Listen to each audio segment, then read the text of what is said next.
Magandang gabi, pambungad sa ating newscast. Pinatunayan ng report ng mga eksperto sa National Bureau of Investigation ang mga hinala ukol sa tunay na pagkakakilanlan ni Mayor Alice Leal Go na ang kontrobersyal na alkalde at ang Chinese na si Hua Guoping ay iisang tao lamang. Nagtugma kasi ang fingerprints ng dalawa na hiwalay na ipinasok sa database ng NBI. Ano nga ba ang mangyayari kay Mayor Alice at sa mga reklamong kinakaharap niya ngayong may matibay ng ebidensyang magsasabi siya ay hindi Pilipino? Alamin sa ating balitang A to Z.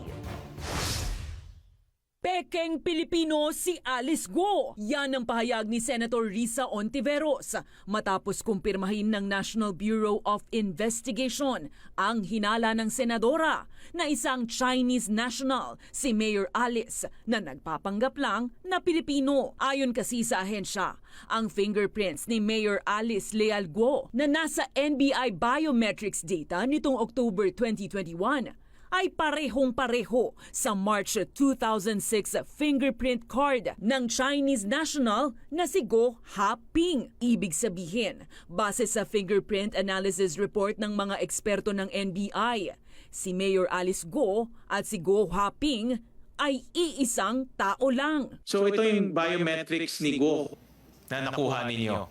Correct? Well, hindi nyo ito yung sinabit ninyo. No? We're not.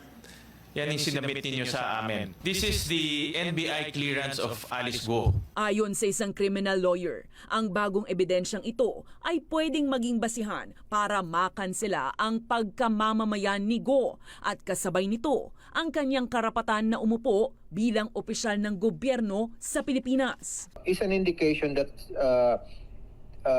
Alice Go may be criminally charged or may be liable for a criminal offense of, say, falsification or misrepresentation in order to secure her Philippine citizenship. Miyerkules sinabi ng Philippine Statistics Authority na inirekomenda na nila sa Office of the Solicitor General ang kanselasyon ng birth certificate ng alkalde. Related to this, Madam, we already endorse to the Office of the Solicitor General for the cancellation of the Colby. Yeah. Because ang PSA naman has no power to automatically cancel pag nakita natin na may irregular process doon sa registration. Ang tanong, ano ang mangyayari sa mga reklamong human trafficking na isinampa na kay Alice Go ngayong may ebidensya ng magpapatunay na hindi pala siya totoong Pilipino? Kung ma-charge po si Mayor Alice Guo